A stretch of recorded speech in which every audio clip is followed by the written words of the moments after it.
ಜೈ ಶ್ರೀರಾಮ್. ಎಲ್ರಿಗೂ ನಮಸ್ಕಾರ. ನೋಡಿ ಎಷ್ಟು ದೊಡ್ಡ ಕೆರೆ, ಎಷ್ಟು ಪ್ರಶಾಂತವಾಗಿದೆ ನೀರು.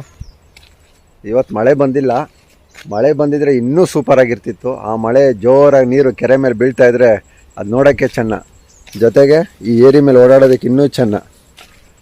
ಹಳ್ಳಿಗಳಲ್ಲಿ ಹುಟ್ಟಿರೋರು ನಿಜವಾಗಲೂ ಪುಣ್ಯ ಮಾಡಿರೋರು, ಕೋಟಿ ಜನ್ಮದ ಪುಣ್ಯ. ಯಾಕೆಂದರೆ ಹಳ್ಳಿ ವಾತಾವರಣ, ಪ್ರಕೃತಿಲಿ ಆವಾಗವಾಗ ಏನೇನೆಲ್ಲ ಚೇಂಜಸ್ ಆಗ್ತಾ ಇರುತ್ತೆ. ಬೆಳೆ ಬರ್ತಾ ಇರುತ್ತೆ, ಮಳೆ ಬರ್ತಾ ಇರುತ್ತೆ, ಕುಯ್ಲು ಹೊಡಿತಾ ಇರ್ತಾರೆ. ಸಂಕ್ರಾಂತಿ ಹಬ್ಬ ಬಂತು ಅಂದರೆ ಆಚರಣೆ ಮಾಡ್ತಾರೆ. ತಾವು ಬೆಳೆದಿರೋ ಎಲ್ಲ ದವಸ ಧಾನ್ಯಗಳನ್ನ ಒಂದು ಕಡೆ ಹಾಕಿ.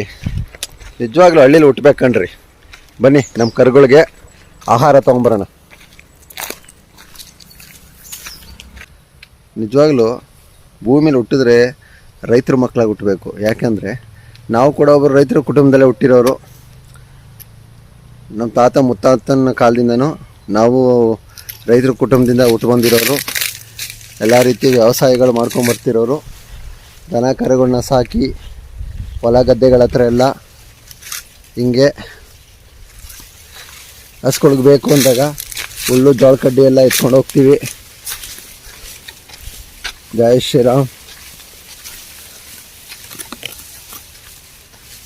ಬೆಟ್ಟ ಹತ್ತಬೇಕಿಲ್ಲಿ, ಬೆಟ್ಟ. ಜೈ ಶ್ರೀರಾಮ್, ಜೈ ಶ್ರೀರಾಮ್, ಜೈ ಶ್ರೀರಾಮ್. ಸಾಕಿರೋ ಹಸು ಕರುಗಳಿಗೆ ಹುಲ್ಲು ತೊಗೊಂಡೋಗೋದಂದರೆ ಒಂಥರ ಖುಷಿ. ಜೈ ಆಂಜನೇಯ. ಎಲ್ಲಿದೆ ನಮ್ಮ ಗಾಡಿ? ಹುಡುಕಬೇಕು. ನೋಡಿ ಇಲ್ಲಿ ಎಷ್ಟು ಸುಂದರವಾಗಿದೆ ಪರಿಸರ. ಆ ಕಡೆ ಎಲ್ಲ ಕೆರೆ, ದೊಡ್ಡ ಕೆರೆ, ಈ ಕಡೆ ಏರಿ, ಏರಿ ಪಕ್ಕದಲ್ಲಿ ಗದ್ದೆ ಬಯಲು. ಎಷ್ಟು ಚೆನ್ನಾಗಿದೆಯಲ್ಲ. ಊರಿನ ಪರಿಸರನೇ ಚೆನ್ನ.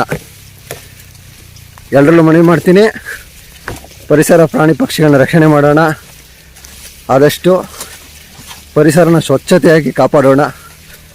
ಜೈ ಶ್ರೀರಾಮ್. ಎಲ್ರಿಗೂ ಒಳ್ಳೆಯದಾಗಲಿ. ಜಯ ಆಂಜನೇಯ. ನನ್ನ ಗಾಡಿ ಬಂತು.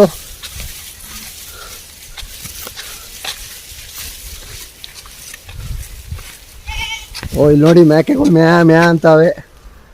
ಮೇ ಮೇ. ಜೈ ಶ್ರೀರಾಮ್.